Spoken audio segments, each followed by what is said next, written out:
Really? Come on in my room. That's the wrong music. Oh, come on in my room. Oh, yeah. Spirit is my doctor, and it writes out all of my script. Are we live? Welcome to Soulful Feeling. That's the after party music. Was that your feeling in, Sue? That was your feeling in the music? Oh, all righty. All righty. So, hey, Nina. Hi, Quinn. Everybody come in. I had to make an adjustment. My hair started frizzing, and I had to go get some grease relief. Oh, let me love and let me love. Hey, Nikki. Oh, let me love in a holy, holy way. Oh, let me love in a holy way. Oh, let me know that love is all around me. Hey, Alan, long time no see, my brother. Yeah. Oh, let me know that love is all around me. Let me know that love is all around me. Oh, let me love in a holy, holy way. Oh, let me love in a holy way. Oh, let me love in a holy, holy way. Oh, let me love in a holy, holy way. Oh, let me live. Let me live with great friends, like the friends I have on the thread tonight. I got Chef Lori. That's a great friend to have. She can cook. She prepares the best food. I got Maxine Williams. We've been friends for so long. Yeah.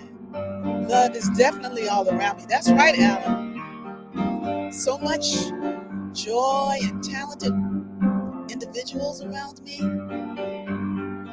Kind, honest. Oh, let me live in a holy, holy way. Oh, let me live in a holy, holy way, Cheryl. Oh, let me love in a holy, holy way. Oh, let me love in a holy, holy way. Oh, let me love in a holy, holy way. Hey, Sinead, welcome to Soulful Feeling. Oh, let me love in a holy, holy way. Let me love in a holy, holy way.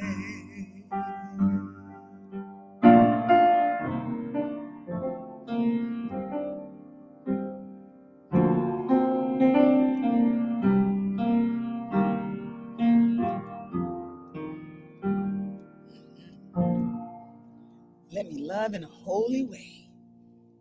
Yes, Sue told me to turn my phone off. I didn't do that. See, I'm following directions a whole lot better than I used to. Maybe that's why my life feels so much better. I'm listening to what God is telling me to do most of the time. Sometimes it's Sue. Sometimes it's Georgia. Georgia's never, they are never telling me what to do. They are the most amazing people to have around me. I'm around so many wonderful people. And that's what I said. Let me know that love is all around me. Look at here. Sharon Fuller, come on. Hi. June Craven, yes. Robin Green. I mean, I think people are here because they know it's going to be happening in the Be Hood Soulful Feeling tonight.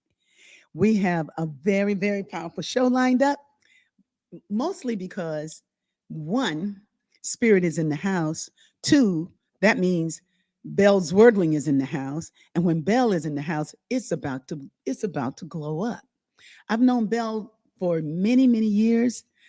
She identifies now in many ways, because I don't know if there's any real identity that can hold, that can describe all that Belle is, except a brilliant light of God. Now that kind of says it. But as an intuitive counselor, as a life coach, as an end of life doula, and then to be one of the most powerful talent agents in Hollywood. I mean, it's like Belle is bad, but even beyond all that, Belle is my friend. Like I've known Belle for so many years, and she's watched me. She's walked with me through some very hard times. She's been there as a friend to listen. You know, we've been honest with each other, and we crashed one time, but then we found our way back. You know, she is the kind of friend that people dream of having. And so, with no further ado, I want to bring in Belle Zwerdling into the house. Yes, there she goes. Hey, Belle. Wow, thank you, Rickie. That was beautiful. Hey, it's true. It's I true. receive it. I receive it. And I remember when you were not an end of life doula per se, not yet, but I always feel like that was in you.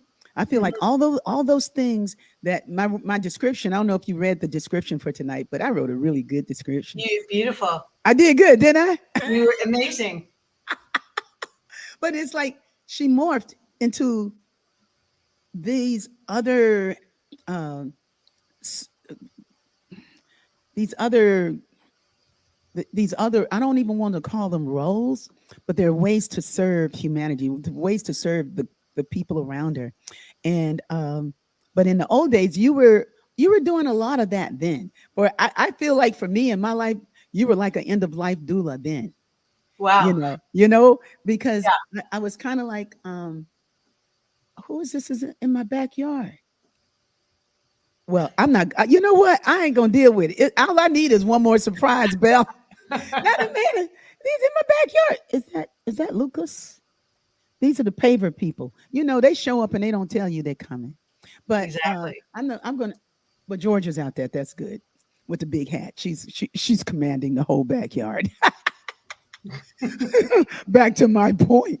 But at a point when my life was shifting and I didn't quite, I hadn't quite realized who I was at the time. I just kind of I just I was I was a composer. I've always been a songwriter. I've always been a singer.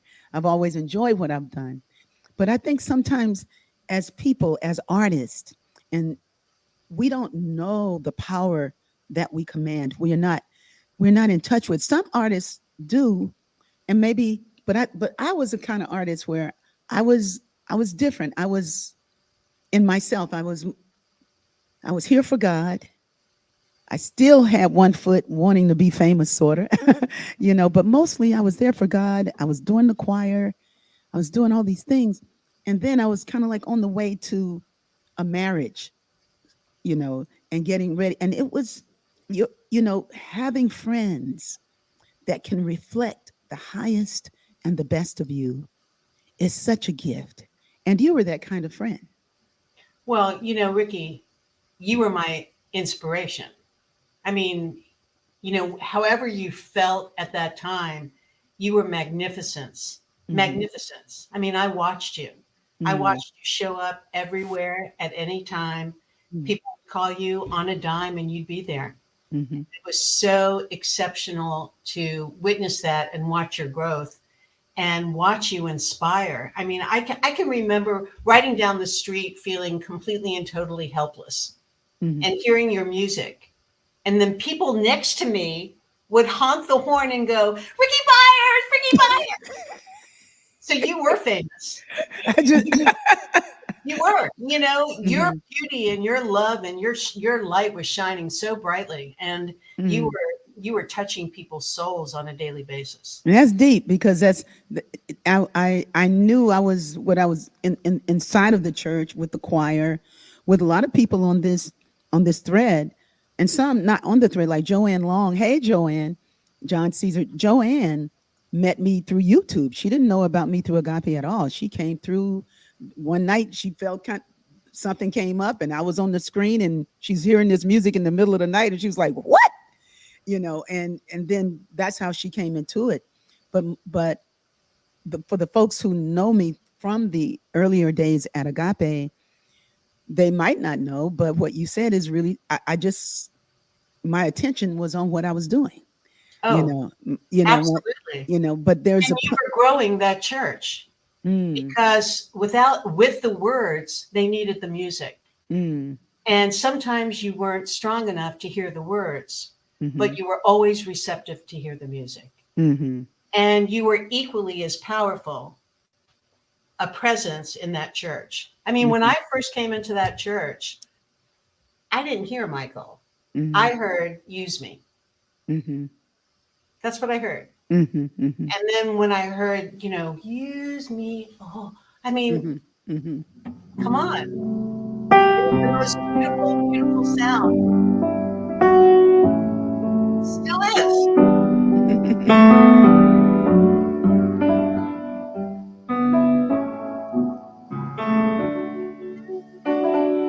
Use me, oh God, I stand before you, and here I am, God, as you show me all that I must do. I used to love singing that song I because still love it. that song was my request of God. It's just like, and the other thing is like, I believe that when you really have your heart and mind and soul in God, on God, and for me, God is the highest and the best. It's not like you can say, my attention is on God, and so I don't feel these things that humans feel. You feel. It's like, no, when you're here for God, it's like all of me. It's like all of me is here for God. All of, and in those days, especially in my late 30s and 40s, early 40s, mid 40s, the 40s period, during the era of lots of unfolding, that commitment to be here for something higher than I'd ever known was what was calling me, and what Oh, was writing through me, and what was singing. Now you have the great gift to recognize greatness in individuals. That's what you do, you yeah. know. And you've represented, I mean, from uh, the people that you've represented. I don't want to blow their names over the, I don't know how you feel about that, but she has represented and still represents some very powerful people, actors, actresses, playwrights, uh, uh, just, I don't know who Belle couldn't represent if she wanted to. And when you started representing scripts and books, and I was like, yeah, that's Belle, because you're creative. But you're brilliant. You're brilliant at finding that thread that is sustainable and excellent inside of one. Is Well, that, and that's a gift you've had, right? yeah. I mean, I think it's allowing yourself to be open. I mean, the truth is that this is my vessel and God works through my vessel. And, it's a feeling tone. It's kind of like when I first saw you, how many times did I say, come on, Rickie, we can Mhm. do a one woman show. Come on, Rickie, let's do Broadway. I mean, and I still Mhm. feel that actually. But it's a feeling tone that sustains the creativity. Mhm. And once you kind of get on that ride and you really ride that wave, you want to see it manifest. You want everybody to catch the vision. And that's what that's what keeps me rolling along with it, because it's hard. It's Mhm. really hard. Mhm. Mhm. It has a lot of angles to it. And then if it wasn't my belief, in God and keeping me on a path that is truly divine, Mhm. I don't know how I would operate on this planet, quite Yeah. honestly. Well, I think it's amazing the way you are operating, especially these days, and in the capacities that you are. And when you went to Santa Monica, SMU, USM. USM, right? USM. That's right. You were at my graduation. You and Mama Byars. Yeah, yeah. We were so proud of you. We didn't, but that was a good journey. That was a good call. That was a good choice. Yeah, You it know, was and a I choice. and I and I know I know I won't put, it's not important that I put the what I was about to say, but I know why you didn't do the other zone, like, and why you did that zone. Hmm. You know, it's because it was it was good, man. I mean, that was you went real deep over there inside of yourself, and that must have been a very deep and compelling work at the USM, University of Santa Monica. Correct. And was that the point where your life began to shift? Yeah, I mean, quite honestly, the spiritual path ain't an easy one, as we all know. Mm-hmm. So, and the path of achieving your goals also, I found myself quite empty, as I would say to you. I was on Mm-hmm. the top of my game, and I thought, wow, is this it? And I Mm-hmm. felt like I needed to expand and touch something in my soul that I felt like was pretty much an empty space. And Mm-hmm. that's why I went to USM. And Mm-hmm. it did expand, and I was able to drop things and get rid of irrational beliefs and, that Mm-hmm. I felt held me back. Mm-hmm. Mm-hmm. And I did a similar journey at Agape when I went through the practitioner training. I was a peculiar kind of student in that Right. because I really just would call folks on their stuff, and they were teachers. And so I even called Michael on his, but that didn't go so well for me. It never did. It It never kind does it? of, I was but banished from the kingdom.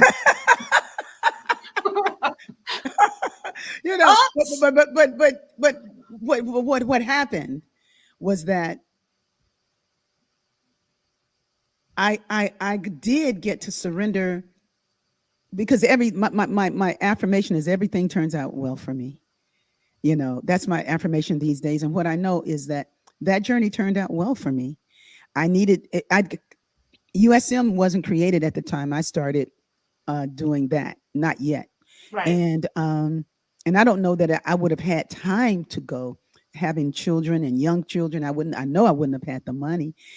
So even with my formulaic uh, a journey down the road of towards so-called prosperity, and but I had to do a lot to get to the place where I could have some money, that I could say, this is what I require, where I could, and Barbara King helped me there so much. Hmm. Other people were saying, like, Rick, you need to, and I didn't know how to stand for myself. And Right. people on the thread might not understand that about, but sometimes, now I know how to stand for myself. Right. But shucks, we're talking about 25 years ago. So it's like, eh, just learning how to speak for oneself, especially in an area that is shaky for you. It was shaky for my mom, from my family. I didn't come from a family that had wealth or that did well with money, Hmm. and so there were a lot of issues around having enough. And Belle, as my friend, and would help me with my kids. I mean, she's the godmother to Georgia and Stephen. She came on they were old kids. She didn't see them at birth, but they came on board around 8 and 9. That's right. you know, but My greatest choice. yeah, I mean, it was just amazing. I felt really, really good that they had somebody else to talk to, somebody else that they can. And you were not the only one, but you were the one that was closest to me. And also, you're the one that helped me, like when they needed laptop computers, because they went to this really interesting school and all the kids had to have a computer. And I knew I couldn't afford two computers, but Belle paid for one. Like she helped me with my kids. When I'm traveling or going places and having to show up and sing here or there, they'd be at Belle's house. So I mean, so in so many ways, you were there in a special kind of way for me, and I really, really, uh, I just thanked God for you then, and and I thank God for you now, and I'm so proud of you, and that you have filled your life with things that do matter and feel good at the end of the day. That it's not empty when you can be present with somebody in their last days or with somebody's animal in their last moments. That's special. It's very sacred. That is sacred. That is a sacred work. Yeah, That is so sacred. Uh and as a life coach, I know you slam dunk in there it's my because passion. yeah, I love it. I know you do. Yeah, It's what you've always been doing. absolutely. I love it. And weren't you doing life coaching when you were as an agent? Always, always. I Mhm. mean, that's what you do when you represent clients, when you work with artists. You're coaching. Mhm. And at the end of the day, that's kind of, I went to USM for me, but then it kind of like emanated into, well, why not take it? Why not expand? Which is Mhm. when I became a grief counselor, which is when I became an end of life doula, which is when I became an intuitive coach. Mhm. But getting back to one point, I just want to say to you, Mhm. it wasn't one sided Mhm. because the reciprocity that was going on between both of us. You gave me your children. That opened my heart. Mhm. I was living by myself. Mhm. I came out here all alone. I had to pick these kids up at school. I had to take them to get yogurt. I had to be accountable. Take And them to I get more than yogurt. and Rem- I would wake up with that beautiful child, Georgia, and hear her dreams. Mhm. I mean, I was needed, I was wanted, I was loved. And, you know, what you gave me, you'll never realize how important that was to me. Mm. Mm. And yeah, That, and I'd pick them up, and Stefan would have magic cards. oh, Remember yeah, that? absolutely. He would have everything. Are you kidding? They They were my were kids. they were spoiled, man. Fred Siegel was happy to see you coming. That's right. They knew it was going to because their mom wasn't taking them there. That's right. Whatever they wanted, they had. Oh, he was Giuseppe's in the thread, and he's going. I love my Ricky B and Belle Z. Aw, hi, Giuseppe. Oh wow, these people are in my life and have been. I think that when you have a life with so many remarkable people in it, it's just it's a good life, and Yeah, and I'm thankful for the thread and those people who joined us, who are joining, and they're still coming in, joining us tonight to be part of the environment of this conversation. I think that the joy of community is having real moments like what we're talking about, absolutely. like having real moments like that and having people in your life that you can have a real conversation with, that Yeah, you can actually share your heart. And not everybody, some people, mm, you can't share your heart with everybody, but if you're wise enough and pray about it, you will. Who's that blessed and joyful best god mom ever? aw, very sweet. I don't know if that's Stefan or Georgia. Blessed and Oh, joyful. really? I believe Who's that's blessed Georgia. and joyful? I Who believe is that? that's Georgia. Oh, look at her. Blessed and joyful. Best god mom ever. Oh yeah. Oh my gosh. I, Yogurt, it's Georgia. Yep, it's definitely Georgia. I used to get that yogurt in cases.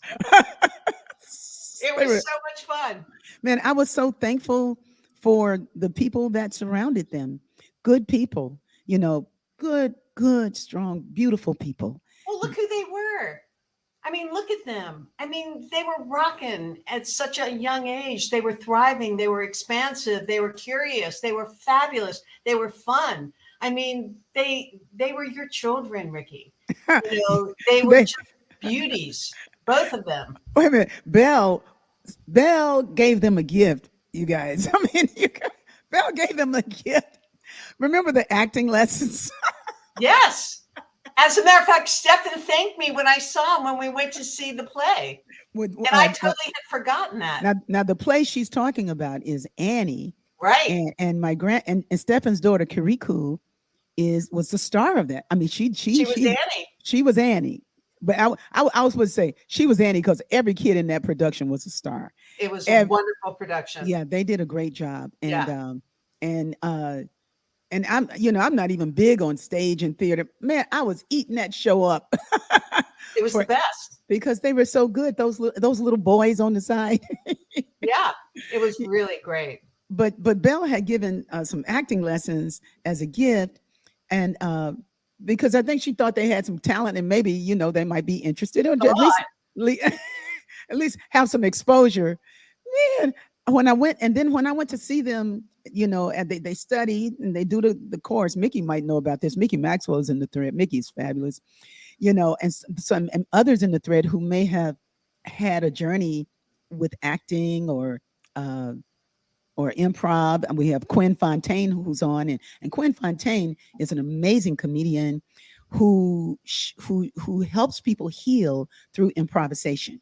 Oh wow, that's And beautiful. yeah, he and I are doing a sing play workshop in Albuquerque this coming Sunday. We're going to Oh, be at the Rio Grande Center for Spiritual Living, and so we're going to rock it. I have a concert Saturday there with Gil Olmsted as the minister, and it's going to be wonderful. Terry Dean and Dr. Laurie Eanes, Mama Cat, they're going to all be at the concert. Reverend Carolyn's coming back to town for the concert, and then the people in Albuquerque. So we're going to be rocking in the Q. They call it the Q.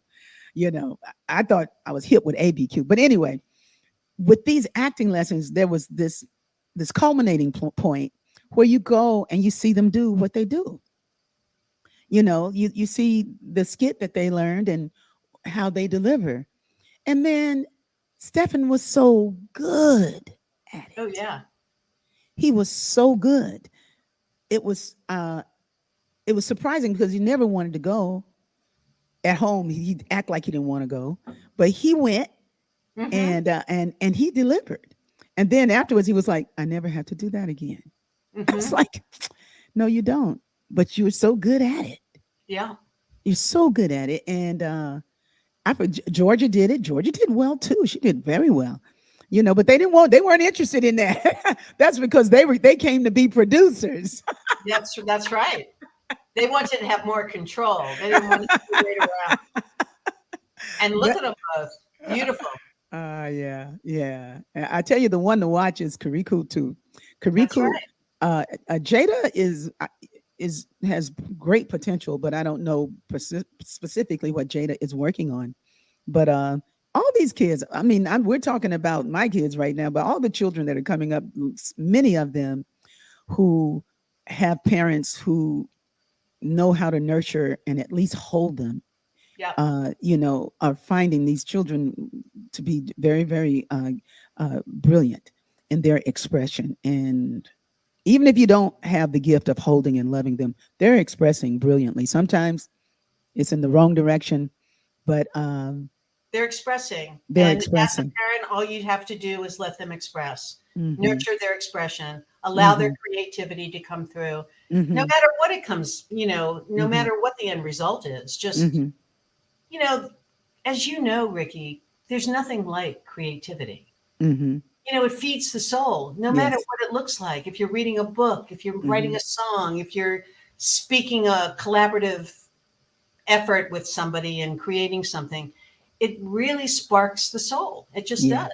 That's Oh what it's yeah. about. Well, we came to express. We came to express creatively, and uh, if I'm and you're always expressing something, but I think with the spiritual journey that I've been on for a long time now, I'm finding the ways to, and we talked about this on Sunday, that my expression will will go deeper and deeper into holiness Hmm. and kindness. And holiness for me just means loving kindness. It means loving kindness, being kind and supportive and courageous, and on point with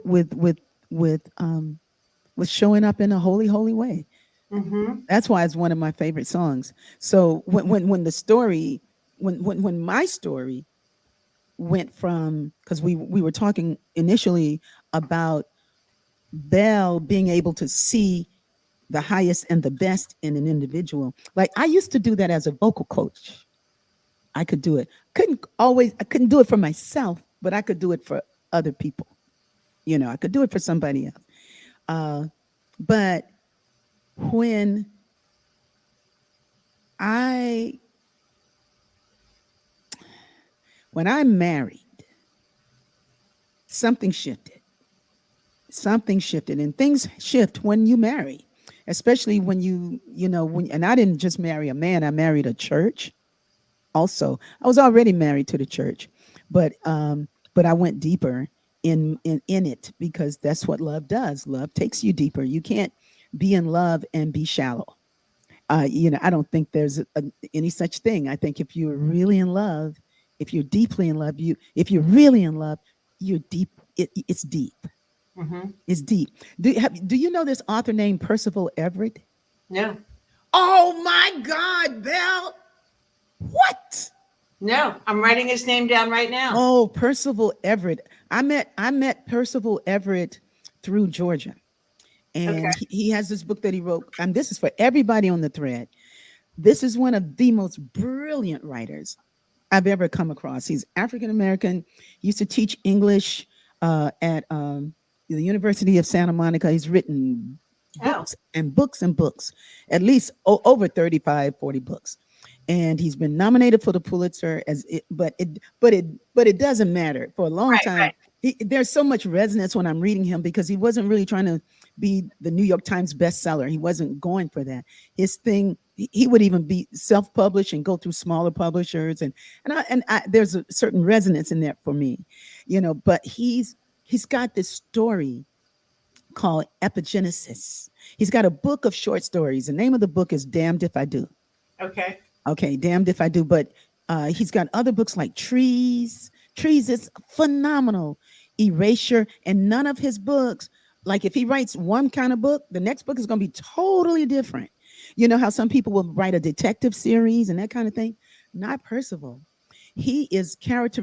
This is a description of him that uh, he's characteristically uncharacteristic. Mm-hmm. Like you can't pin him down, but he's always writing about something that's so relevant Mm. and so soulful, so soulful. And there's a story about epigenesis, and when you read Percival, you're going to have to be asking Siri, "Hey Siri, what does epigenesis Right. Okay. mean?" You're Well, what gonna does it mean? Well, it means added to Genesis.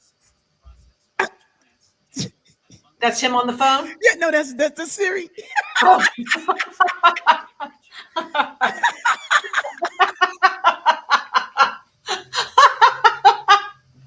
That's cool. I love that. That's So, cool. but it's the process by which an organism becomes an organism, and it's like it's a fairly modern word, but it's kind of like the beginning and then some. That's the way I get it.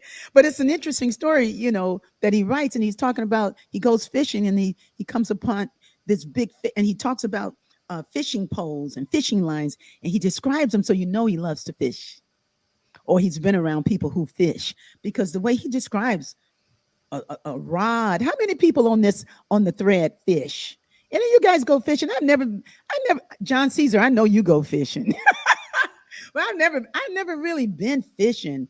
And Percival Everett, that's his name. But he's describing the rod and the water and the creek, and you're just getting this whole experience. And then he catches this huge fish. It's the biggest fish he's ever seen. And he's wondering how a fish this big is in water that's not that deep. And so the story goes on and on and on. And I don't want to break the story. Can I tell a little bit of the story, y'all? Yeah, yeah, yeah. Because you can read it for yourself and then you can get all the nuances. But essentially, he sees this big fish. He puts the fish. So the fish goes epigenesis. That's what the fish says to him, epigenesis. And and he was like, this fish is talking, what epigenesis. So he puts the fish back in the water. He doesn't want to kill the fish because obviously the fish has intelligence. So he puts the fish back in the water. And then when he puts the fish back in the water, the fish goes down deep into some space that looks like it's dead, and or just going into this abyss. And he says, he wonders how many people didn't know that hole was there, but stepped in the water and went into it. How many people are in that hole that's in this, how many, and that's like, for me, it's like how many people find themselves in a dark place, Mm-hmm. a hard place. Mm-hmm. And he's writing about it, but his story continues to unfold. And he goes home, he tells his wife, and she makes a joke about it, and he says, what would you do if you had an animal that talked? She said, are you kidding me? If I got a dog that talks, I'm gonna make some money with that dog. And and you point at the top of the house and you say, hey Rove, what's that? And he goes like, roof. So she's goofing, and he's going like, I a fish talked to me today. And so he tells her this story, but in the weave of the story, you realize that he's becoming more and more distant with her. Mm. And then he has a dream that night, and he has this dream, and the dream is the room is circular, is going in a circle, and at the end of it, it's like his wife is talking to some man with shorts on, short pants, and he knows, Percival knows that his wife is talking about him to this man. She's talking about him to everybody, but she's not talking to him. And he's Mm. trying to get to her. He's trying to get to her, but he can't, Right. And I was like, this boy can write. So then he goes back to fishing.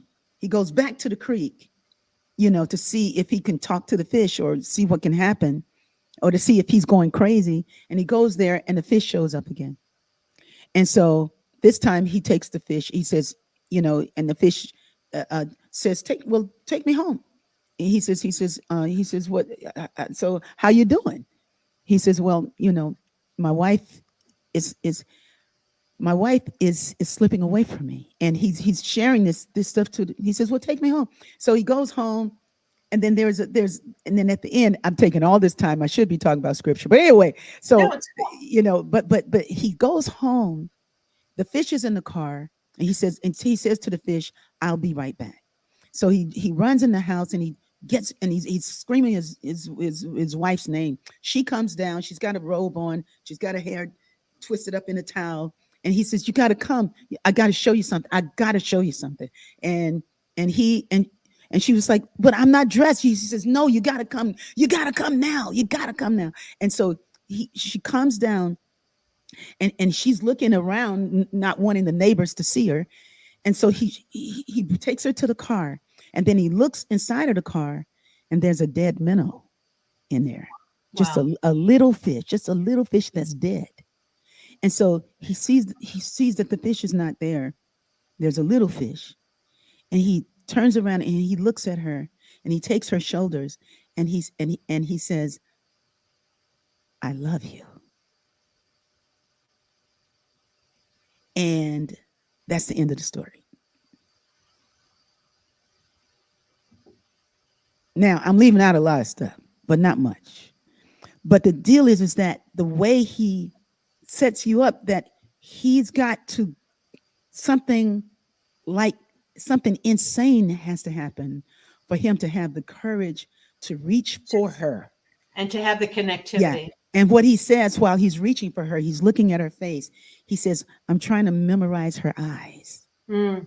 I want to memorize her eyes. I want to memorize her face. I want to memorize everything about her, because this might be the last moment with her. Because Right. clearly he's already seen that she's having an affair with somebody else, that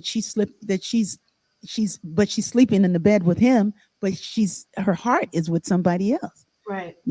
and so he's when he says, I want to memorize your eyes.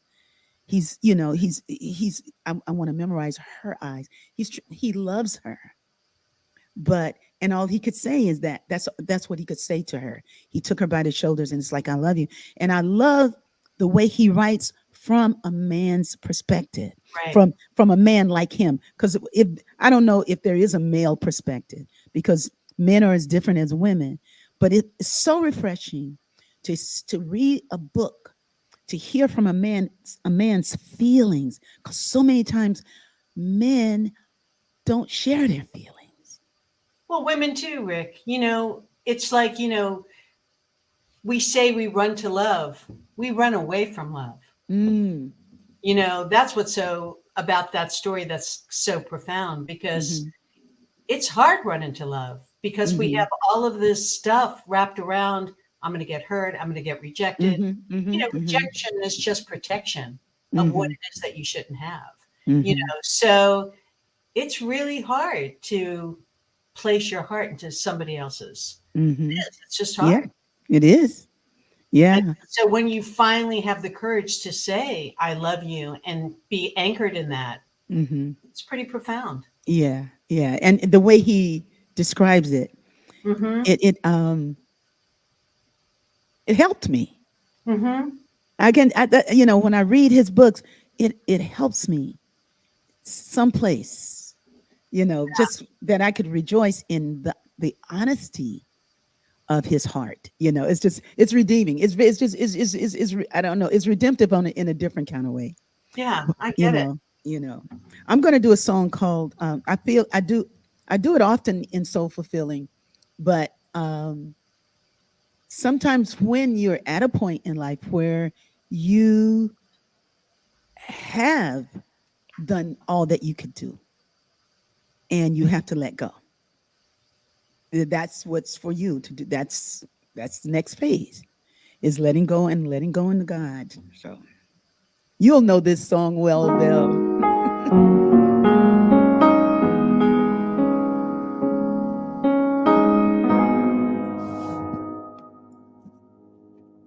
Can I just let go? Can I just let go? If I can let go, the darkness will fade. If I can just let go, there's a light all around me. But the pain in my thought has kept me holding on. But I feel like letting go. I'm ready to run and I'm ready to leap into what is real.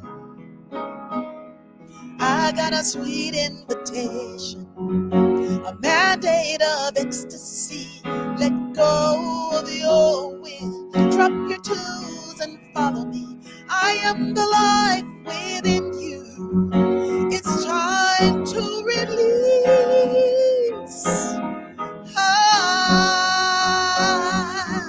I feel like letting go. Let go, let God, let go. I feel like letting go. Let go, let God, let go. If I can let go, heaven's ahead right now.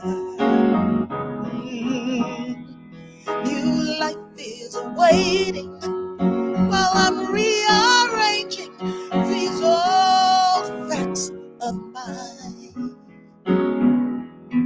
But I'm tired of holding on. My heart is making an authentic appeal. An authentic appeal. It's such a sweet invitation, a mandate of ecstasy. Don't hold any longer. Drop your tools and follow me. I won't abandon my vision. It's time to be free. Yeah, I feel like letting go. Let go, let God, let go. If I can let go, the darkness will fade. Pray to let go, let go, let go, let go, let God, let go.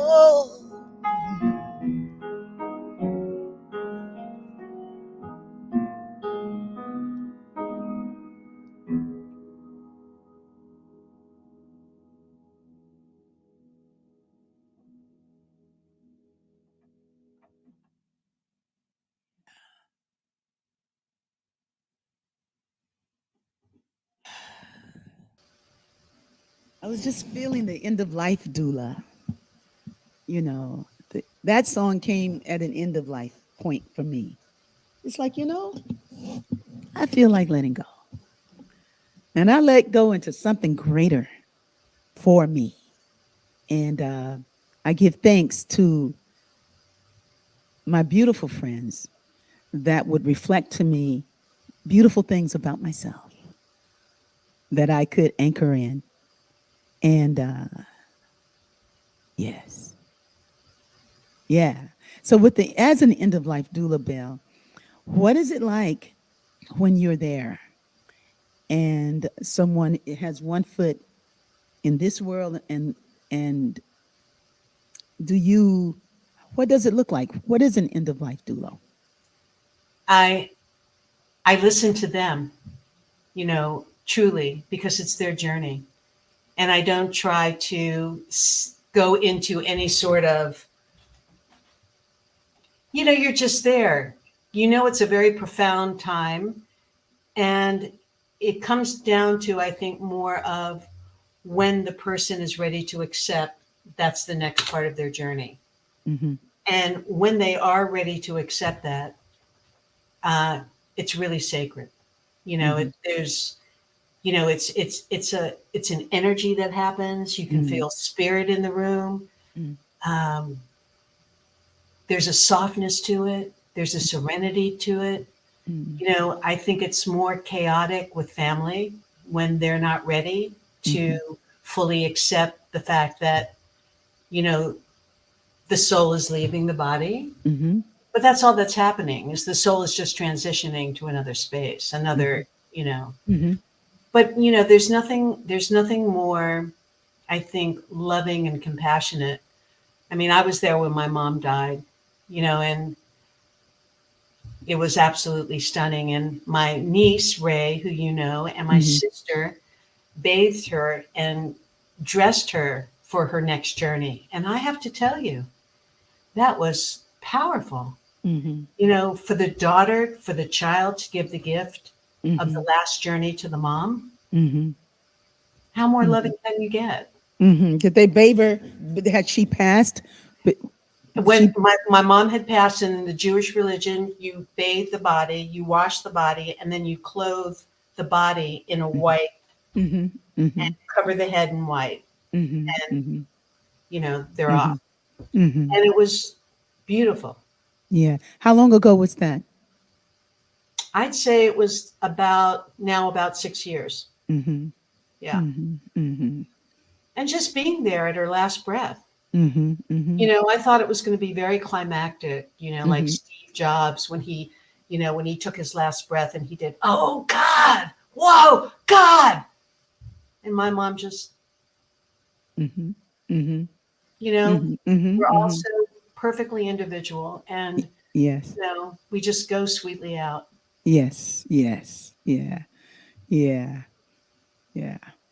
And it's so interesting to see how gentle the body starts to break down, Oh, yes. Yeah. because it's Yeah. not harsh. Mm-hmm. It Mm-hmm. just closes, you get sensitive and you can't stand to be around high sounds and you stop eating and you start. Mm-hmm. Mm-hmm. It's very beautiful. And I wish we would talk more about death and Yeah. not be Yeah. so afraid of it. Yes. And I know I'm very thankful for the journey with my mother so that I could see it. Mm-hmm. I'm glad that I'm thankful that she chose to have her last days in California. Mm-hmm. The last years in California, and Yep.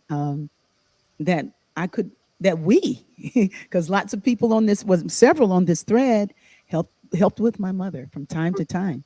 They're in the thread, or they would come and sit with mom or whatever, but it was like everybody got to have a piece of mom, Yeah. a piece of that love, a piece of loving her, and there were women, there was one woman, her name, I can't remember her name right now, but she was an amazing being. She is still. Uh, she was in the room when my mother was talking about that she was going to this other place that was scary. That it was almost like there was there was a visioning kind of thing, and everybody was going around the room saying what they saw, where they're going, and my mother was like, she says, "Well, I'm going to this place, and this next road is it's unfamiliar, and because it's unfamiliar, it's just a little scary for me." Mm-hmm. And I didn't know what she was talking about. Mm-hmm. But the lady that was there, she was like, she's talking about that. She's talking about her next phase of life. Right. And she knew because she had said goodbye to her mom. Mm-hmm. So she kind of she knew what was being delivered. And it was kind of cryptic the way my mother was talking. And she's my mom. So I'm listening and I'm taking it at face value. But she was absolutely talking about where she was going. And now that my mother's been gone for like 3 years, man, I'm getting every day I see just what a fabulous being she was. Oh. That she was, but she was my mom, Mm-hmm. so it was I couldn't see it like I can see it now. That my mother was not always 93 years old, or 75 or 65. As long as I could remember, my mom, she was working with physical issues and different things, but my mother was an amazing woman, as a younger woman, as a, just her whole journey. And sometimes we see our parents at this phase, but it's like we're not seeing the whole being, but there are people around us who do see it. Right. And I'm so glad that she had you and others like you and Georgia, man. I mean, they clicked. Oh yeah. I mean, she totally got who a grandmother is, Mm-hmm. but I think sometimes that has not, I don't know. Sometimes it just takes me a little longer to see into people. I do good with music though. Well, yeah. I mean, you were a connector. Yeah. You connect through your music. Yeah. Yeah. I connect to God through it. And, Absolutely. and, You allow through your music, you allow people, because people have an adverse reaction to God mhm, per se. You know what I mean? I mean, you can call God whatever you want to call it, but people have, like they don't want to kind of like say that God is that mhm, they're, and through your music, you allow them to feel that source. mhm, That's mhm. powerful, man. Yeah. Thank you, Belle. I'm reading as you're talking. I'm listening and I'm reading. Here's John Caesar says, as I sit here at the hospital with my father, who taught me how to fish Hmm. and swim. My first love as a child, was just being around or in water to experience zero gravity, like I was in outer space.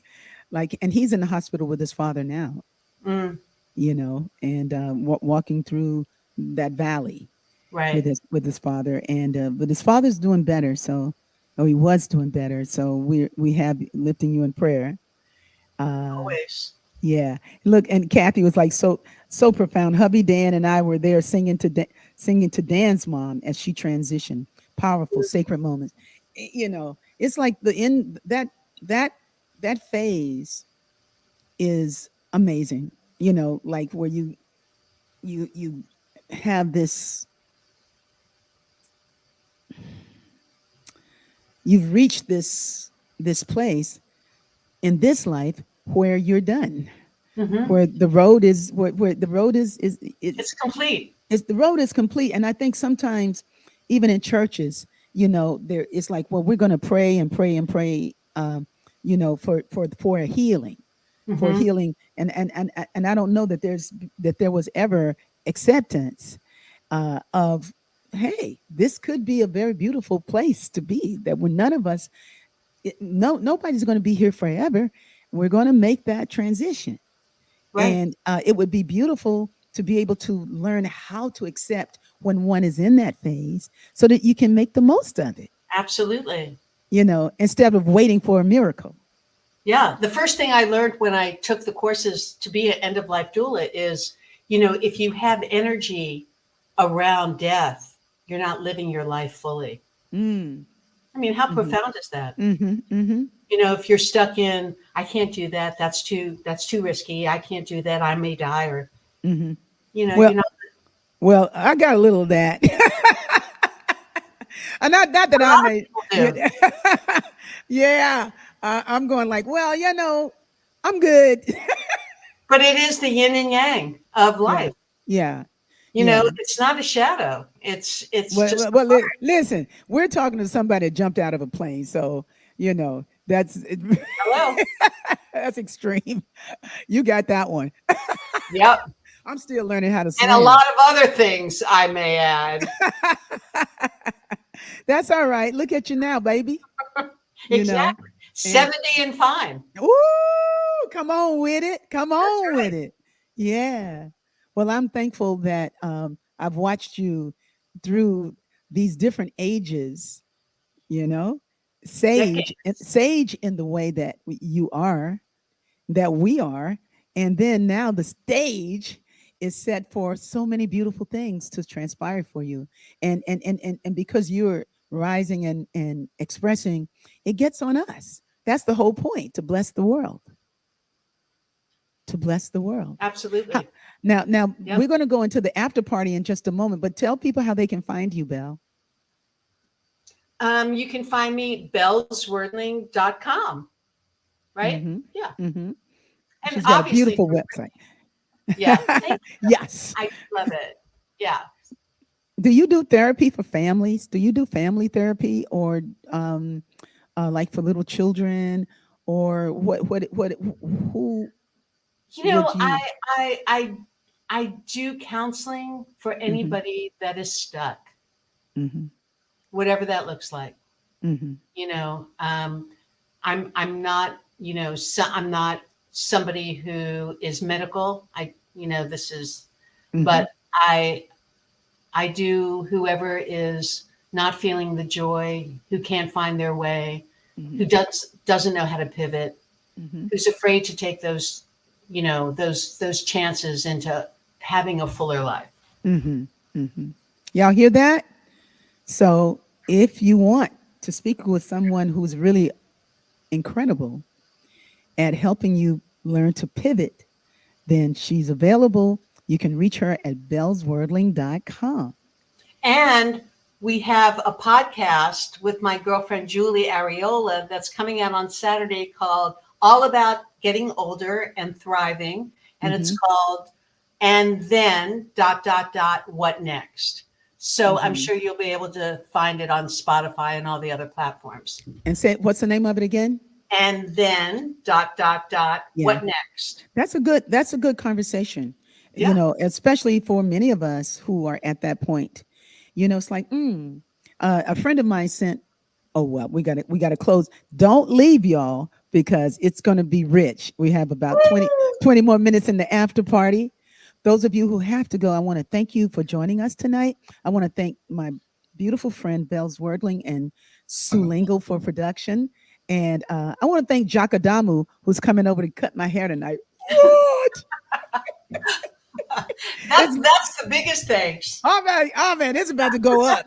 Yeah, that's about to go up. So hang around, stick around for the after party. It's going to be rich.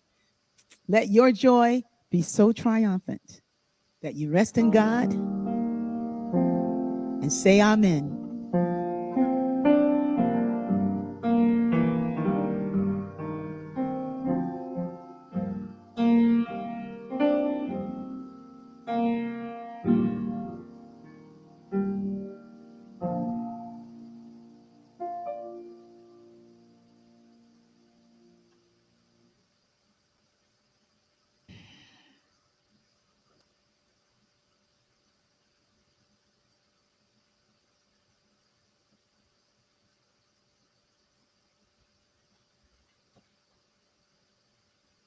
Where's your music, Sue? Ah, yeah. Sue, no music. Don't. It doesn't feel like no party. Ah. Just the thought of troubles. Just cast it off. And it will find you. When them burdens get gone, find joy like you never. And then you just say to that spirit, hey, hold my hand, my hand while I run this is race. red. Oh, Hold my hand, Lord, while I run this race. Hold my hand while I run this race. 'Cause I don't want to run this race in vain. Race in vain, oh, now hold my hand while I run this race. Won't you hold my hand, Lord, while I run this race? hey, Hold my hand, sister, while I I run run this race. 'cause I 'Cause I don't want to run this race in vain. Race in vain. Now won't you guide my feet, hey, Lord, Wait a minute. while I run this race. Hey, Quinn. Guide my feet, Lord, Hey, Nikki. run this race. Guide my feet Guide my feet. while I run this race. I run this race. I don't want to run this race. You can sing along and sing. Oh, won't you stand by me? Hey, All right, stand while by I me. run this race. All right, Sue. Stand by Stand- me. Yeah, that's the slow fade. Thank you, Sue. That was the slow fade. How you doing, Sue? Okay, can't hear you. You're muted. There you we go. All right. How did you enjoy the program tonight? Oh, Woo-hoo. lots of good stuff to take in there. And I mean, once again, another friendship, a long friendship. So much rich. It's just rich when I hear about these long friendships you have. It's Yeah, awesome. yeah. It's really great. Welcome to the thread, Mickey. I've known you a long time. Yes, indeed.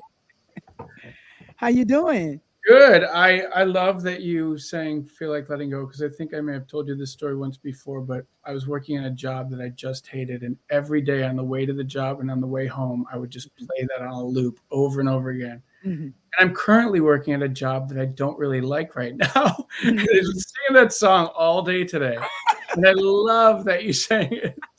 Oh, it's Mickey that made me. Because when I started to sing it, I was like, man, I sing the song all the time. I hope I'm not burning a groove. You know what I'm saying?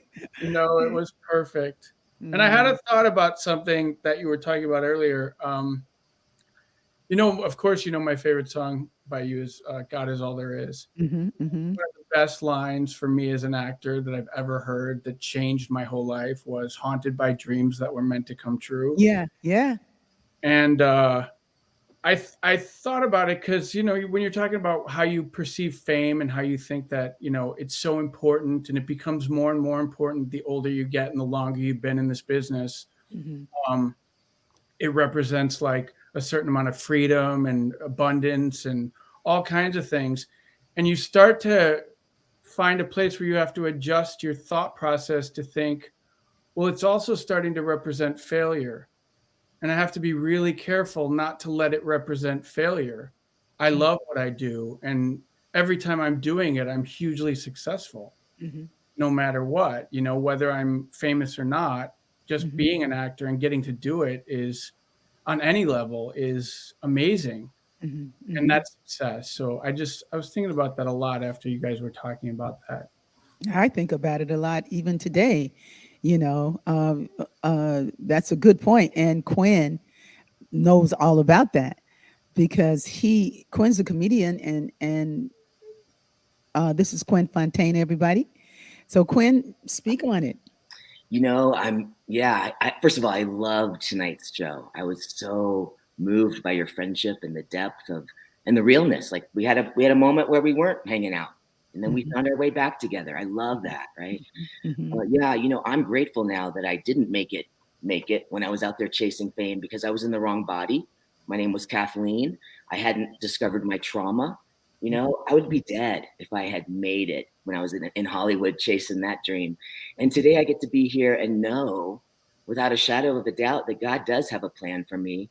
Mhm. And I get to show up as a trans guy in recovery who talks about everything openly. And my demographic is humanity. It's not the LGBT community. It's not recovering people. It's all of us. Mhm. And I got that from you, Rickie. And I got that from my time at Agape. And just to say what was said earlier, the music ministry is what kept me there. The music ministry is what had me having cathartic release every time. And then I'm seeing the Kleenex committee walking around. I'm like, what is this? This place is amazing, right? The Kleenex committee, that was a real deal. So I'm just honored to be here. I'm grateful to be alive.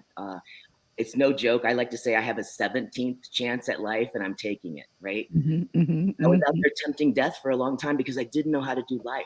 Today I'm learning that life isn't all or nothing. It's the middle. It's the gray. It's all of it. It's all of human emotions. And I love that when Belle said she was driving, listening to your music, and someone was like, "Oh, Rickie Byars, car, right?" I love that. That was my favorite part of the story.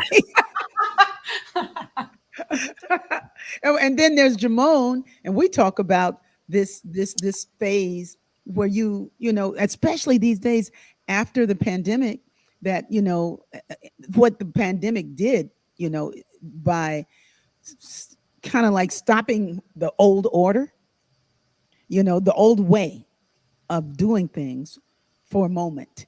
It didn't stop me, but it stopped a lot of people. But the world has changed and it's shifted, and it's quite different.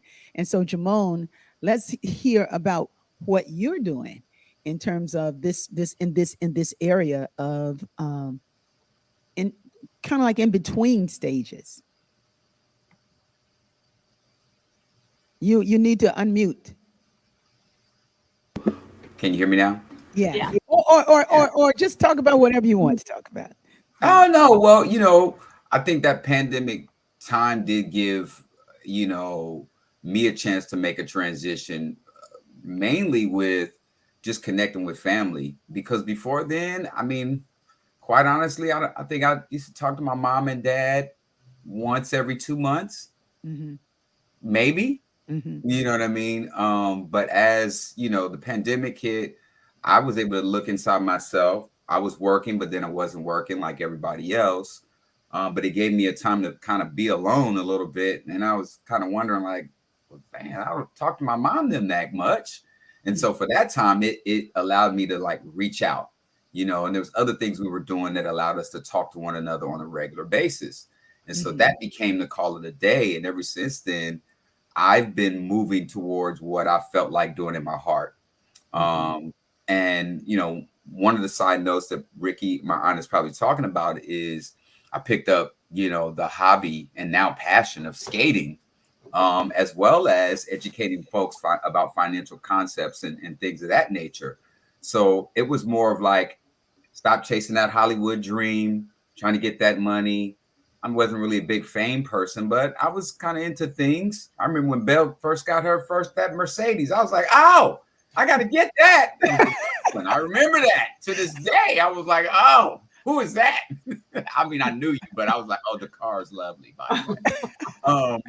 But, finding new passions and doing new things and not being afraid to make that pivot. Because Belle, people would look at me, a lot of my peers, and say, oh, he's, the BT guy, he's probably got a couple $100,000. He probably got this, he's probably got that.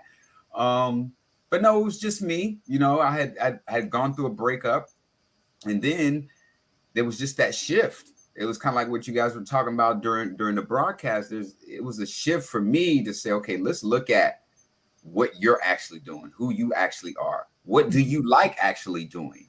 And so I went through that transition and picking up skating, which Georgia kind of, got me and herself into, but I eventually kind of, went past. I took it a little bit more serious. Not that she didn't, but I kind of just jumped in it. And that gives me passion now. That gives me the ability to find peace, to get rid of all the noise, and truly do what sometimes a lot of us say that we're going to do, and just give it to God. You know, that helped facilitate me doing that, being such a headstrong person. It was always like, okay, what do I got to do next? What am I going to do here? I got to do this. This has to pay for that. If I don't do this, then this is going to do that. So I was down that rabbit hole. But finding something with a new passion allowed me to just find that peace. Yeah. Well, that's thank you for sharing that. I believe that leaving Agape, like I think it was 4 years ago, 2018. It'll be 4 years ago this November. Now I can look back on the world. I can look at the world quite differently. You know, when I've spoken of this before in Soul Fulfilling, that the Sunday that I left, I said that I was not retiring. I completed what I came there to do. But right now I'm looking at my life 4 years later. I was like, well, this probably is what retirement looks like for regular people. You know, is that you get to do what you want to do. That you get to do what you want to do. But I wasn't retiring from there. I was leaving. I just was like, I had completed. And I couldn't see what retirement, I had no window, no preparation for retirement. Now I feel like I'm in a phase of what some people would call retirement. Doesn't mean that I'm not working. You know, I'm on the road more, but it means like you get to do what you want to do. Like you get to do what you choose to do. Like Belle is doing the things that she wants to do, the things that delight her heart. You know, and I'm working all the time. I'm working all the time, but the work looks different. You know, if I were measuring it by the activity of my youth or the younger years, it would look like it might if I were looking at numbers, it would look like, oh, well, you know, you only have this many people here. You only have this many people.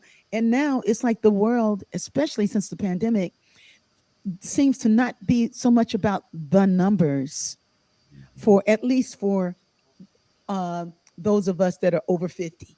It's like the numbers, it's really not the numbers, it's the essence, it's the quality, it's the vibration. And that's what's most important to me. So I just want to be having a good time. Yes. I want to have a good time. I want to do what I enjoy doing. And if I enjoyed it and folks were moved by what it was I did, you know, and if I enjoyed it, folks were moved. I mean, it just goes, I don't even have to say, were you moved? It's like, no, you know, they were moved. You know, you don't have to go out and go like, was that good? No, I don't have to do that anymore. Like, did you really like that? You know, Rickie, it's interesting when I was at Agape and I was in the choir and the Feeling Tones, you know, I could sing those songs. I loved singing those songs. Now I cannot sing one of your songs and get through it without crying. None of them. When I went to your concert, I was trying to sing along. I couldn't get through a song. Wow. Like, what is happening to me? Like, but I think it's just like you said, being older now, it's just moving me in a different way, you know? Yeah. And it's, you know, we don't, sometimes you hear people say stuff like, I mean, all the time you hear it in like, you know, age is just a number. Age is just a number. A friend of mine sent me this funny clip yesterday, and it's from Apple News. And it was just like, if you know these things, if you are familiar with these things, then that's proof that this is what they said, that your ass is old. And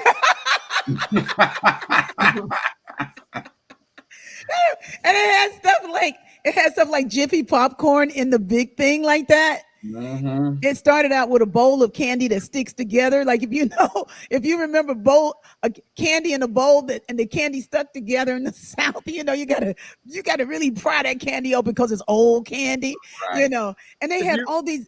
If you wanted to talk on your phone in the living room, you had to have a really long cord. Right.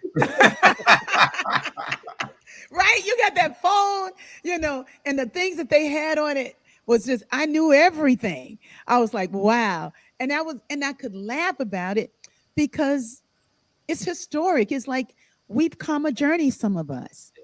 you know, and some of us are older than others, but the deal is like there's something that comes with that, and it's called flavor. It's called flavor, and it could be wisdom. You know, it's experience, it's love. It's like there's something wonderful that you get with time, whatever at whatever point you come in. But if you're blessed to live a stretch, you're going to be able to look back on and go like, you know what?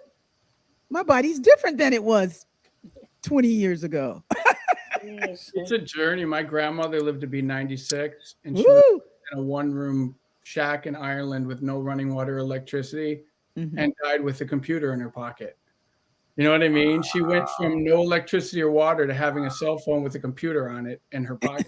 Like, imagine the stretch of everything in between, you know? Yeah, yeah. What a great journey. And when I think about Belle, who is somebody that is a talent agent, and now an end of life doula, you know, that's like, you know, Well, but the journey of going through all that, like Germond, I hated that Mercedes, by the way. It I gave was it gonna- to me. what I wanted to say was, well, you know, she got a little Volkswagen now. I couldn't. My dog couldn't come in the car. It was so small. I was trying to give it back to the Mercedes people, but they were just going to charge me $1,000 to give it back. She You just should give it froze. to Germond. You just froze, Belle. I know. Yeah, but I don't even remember a Mercedes. $4,000. Oh, I The do. great Oh, there she- 250 SL convertible. Yeah, that one. Remember it. Yep. But it was you know, at that time making $1 million a year and throwing it around like nobody's business, paying for shit that, I mean, I had no respect for the money, and I had no respect for the energy that it brought me. Mhm. And you know, and at that time I was at the lowest point and feeling very empty. Mhm. And so, you know, it's like what you said, Mickey, bless you, because every time you get to self-tape, you're doing something you love. And that's the real. Mhm. I You know, actually say, anything though, else doesn't mean anything. it reminds me of like when I was a kid and I used to build tents out of sheets in my house. Mhm. Yeah. That's every time I do a self-tape now, that's what it is. I'm setting up my curtains, I'm setting up the cameras, I'm just playing. And it's And never lose sight of that, because that's why you're doing it. You know, Yeah. if you get into the minutia of all the other stuff, that's the shit that brings you down. Mhm. You know, I've watched fame kill a lot of people, their souls, you know, and Yeah. you got to remember where that unicorn, that acorn grows into the oak tree, because that's the beauty of it. Mhm. You know, creativity and acting is magnificent, but when you try to, you know, get on the other lane of, I got to get, you know, and you should get the series, everybody should do whatever they want, but, you know, taking it to the next place, if that's your self-worth, it's not. Mhm. It's Your not. worth comes into, like you said, the opportunity to be doing something you love on a daily basis. Mhm. I also Roller skating. Woo! I also think about with Rickie, with her songs, like, you know, Emily Dickinson wasn't famous. Van Gogh wasn't famous at the time he was painting.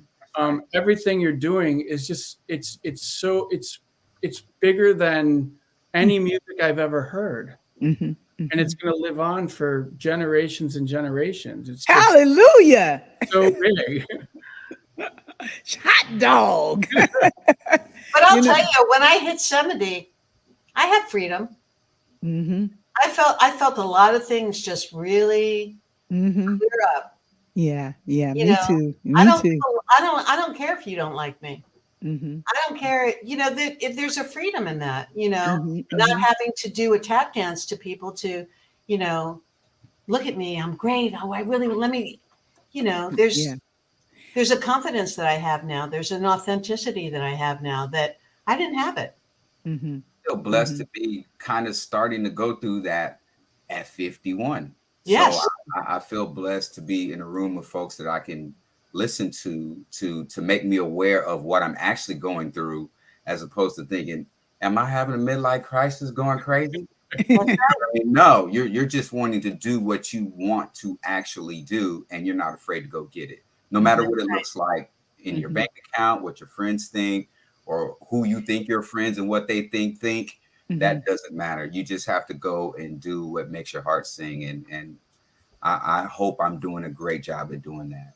And you know what, Germond? You know, when I woke up and I realized that I wasn't my bank account, that I wasn't, you know, this person in my job, that I was me, and that was enough. That was a really profound day for me.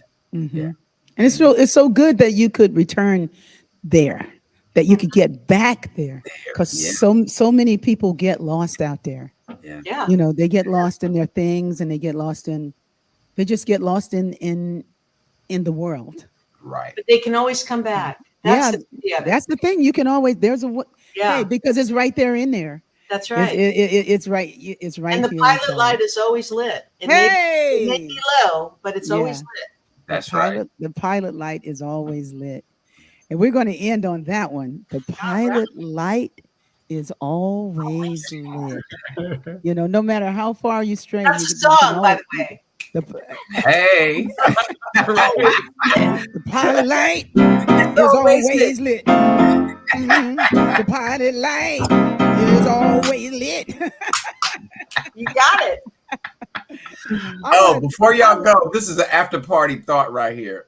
When that music is playing from the songs that are playing on there, don't try to sing it, because it's a delay, and everybody that hears you trying to sing the song, like grandmama's song, you're way behind. When we're singing along? Yeah, when you try to play along. It's not with her? No, it's a delay, so you think you're on time. I think I'm on time. Oh, no. You're not. No. You know that emoji that goes like. Yeah, that's what you need to be doing. Well, or this one. Let's see. Yeah, well, and Belle sang along with me. She was a little delayed too. But it sounded like y'all had it in unison, though. So it sounded good tonight because you had a backup singer. You know what I'm saying? Love that. Hey, before I go, I want to say, Mickey, I was opening in the piano bench looking for some music, and what came up was the lyric sheet, handwritten, dwelling in the secret place of the Most High God. Remember that one? Yeah. Dwelling in the secret place of the Most High God. Not together. Not together. But that was a song. And when the road gets tough, and I was like, wow. So many good ones. So many. Come Together. Remember that one? Yeah, Come Together. You guys had a beautiful repertoire of songs. Well, Veronica reached out to me, by the way. Oh, wow. Did she have the picture? She's looking for it. Wow. Fantastic. Just so you know, let me explain. Carl Anderson painted this of our group, The Feeling Tones. Wow. And I don't know what became of the picture, so I reached out to Rickie to find out if I could contact his wife and buy the picture, because I would like to own it. So she's looking for it right now. Wow. So hopefully, fingers crossed. Yeah, which meant I had to contact Layla Ali, and Layla got in touch with Veronica, and so I think she's going to look for it. I think she's going to find that painting. Awesome. Yeah, and here's a shout out to Carl Anderson, who's always right here on my shoulder, always with me. You know what he called me? Idol boy. Because the first time I met him at Agape, I was like a little kid. Like he's why I wanted to sing. Jesus Christ Superstar. Yeah. My favorite singer my whole childhood. And when I met Agape, I was just dumbfounded. I was like, oh my God. He always called me Idol boy. Idol boy. So he was my idol. I got it. He was amazing. Yeah, he was. You know, I still love Carl Anderson. He's just my brother. So remembering Carl, remembering that kind of authenticity and beauty, remembering what's beautiful about who we are inside, that piece. We just give thanks and allow it to be. May all be blessed. Amen. Thank you, Belle. Thank you all. It's a true pleasure. Have a great haircut. Let our joy be so triumphant that we